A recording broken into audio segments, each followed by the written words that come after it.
लोकसभा चुनाव को लेकर हुए सर्वे में काफी आगे दिखाई दे रही है बीजेपी। सर्वे में लोकसभा चुनाव में बीजेपी को मिल रही है जीत, तो कांग्रेस 100 सीटों पर सिमटी।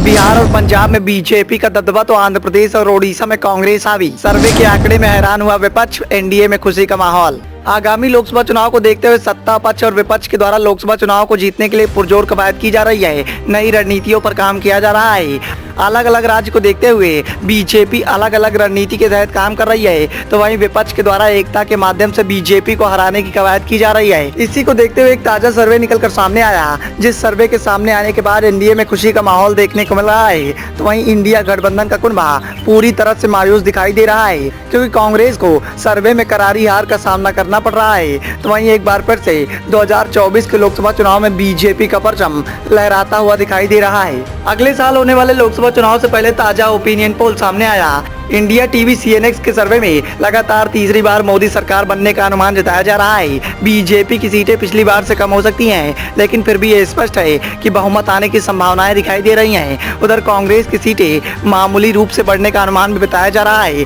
हालांकि अभी भी कांग्रेस 100 सीटों से नीचे रहने वाली है। ओपिनियन पोल के अनुसार एनडीए को 318 सीटों के साथ स्पष्ट बहुमत मिल सकता है, जबकि मुख्य विपक्षी दल इंडिया को 175 सीटों के आसपास मिल सकती हैं। अन्य के खाते में 50 सीटें जाने का अनुमान बताया जा रहा है। बीजेपी को 290 सीटों पर जीत मिल सकती है। कांग्रेस को 66 सीटें मिलने का अनुमान जताया जा रहा है। पिछले लोकसभा चुनाव में बीजेपी को 303 सीटें मिली थी, तो वहीं कांग्रेस को 52 सीटें मिली थी। सीटों के हिसाब से सबसे बड़े राज्य उत्तर प्रदेश में भी बीजेपी के सामने कोई दिखाई नहीं दे रहा है। बीजेपी एक तरफा जीत की ओर आगे बढ़ रही है। यहाँ बीजेपी को 70, तो समाजवादी पार्टी को 4 और कांग्रेस के खाते में 2 सीटें जाती हुई दिखाई दे रही हैं। तो अपना दल को 2 सीटें मिल रही हैं। एनडीए को 73 और इंडिया अलायंस को 7 सीटें मिलने के आसार बताए जा रहे हैं। बिहार में भी बीजेपी का दबदबा देखने को मिल रहा है। बिहार की 40 सीटों में से एनडीए को 24 सीटें मिलती हुई दिखाई दे रही हैं, तो वहीं इंडिया गठबंधन को सिर्फ 16 सीटों पर जीत मिल सकती है। महाराष्ट्र की 48 सीटों में से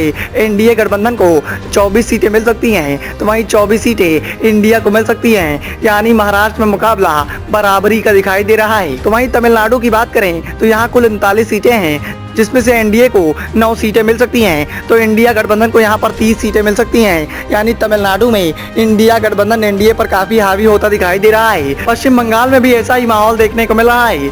पश्चिम बंगाल में एनडीए को 12, तो वहीं इंडिया गठबंधन को 30 सीटें मिल सकती हैं। ओपिनियन पोल के अनुसार कर्नाटक में भी एनडीए को 20 सीटें मिल सकती हैं, तो वहीं इंडिया अलायंस को 7 और एक अन्य सीट मिल सकती है। आंध्र प्रदेश में भी बीजेपी का दबदबा कम होता दिखाई दे रहा है, जिसकी वजह से बीजेपी की सीटें इस बार कम हुई हैं। यहाँ की 25 सीटों में से ना तो एनडीए और ना ही इंडिया के खाते में दिखाई दे रहा है।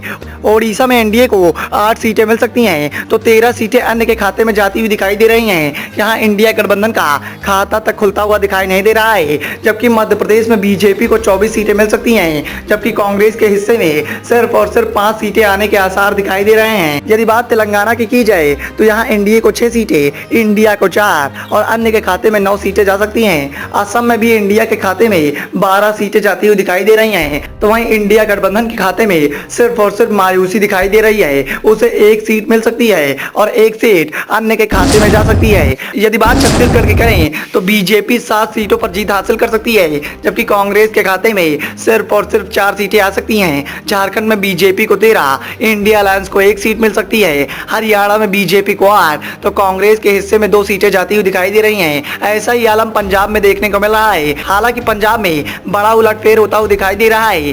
पंजाब में एनडीए को 0, तो इंडिया को 13 सीटें मिल सकती हैं। यानी पूरी तरह से इंडिया गठबंधन पंजाब में एनडीए पर हावी होता दिखाई दे रहा है। हालांकि दिल्ली की 7 सीटों में से बीजेपी को 5 और इंडिया अलायंस को 2 सीटों पर जीत मिल सकती है। वहीं उत्तराखंड में भी बीजेपी का दबदबा देखने को मिल सकता है। बीजेपी के हिस्से में सभी 5 की 5 सीटें जा सकती हैं। जम्मू कश्मीर लद्दाख में एनडीए को 3, तो इंडिया को 2 सीटें मिल सकती हैं। कुल मिलाकर बात की जाए तो बीजेपी का दबदबा कुछ जगह कम होता हुआ दिखाई दे रहा है, लेकिन कुछ जगह पर बीजेपी ने बड़ी तेजी से पलटवार किया है, जिसकी वजह से बीजेपी के सीटों के आंकड़े कम होते हुए दिखाई नहीं दे रहे हैं। तो वहीं पर विपक्षी एकता को कई स्थानों से करारा झटका झेलने को मिल रहा है। ऐसे में अब देखना ये होगा कि क्या आगामी लोकसभा 2024 से पहले विपक्षी एकता के द्वारा अपने घटते हुए सीटों के आंकड़े को बढ़ाने पर काम किया जाएगा, या फिर सर्वे में निकलकर सामने आए ये आंकड़े हकीकत और 2024 के लोकसभा चुनाव का परिणाम बयां करेंगे। Bureau report, the noise of India.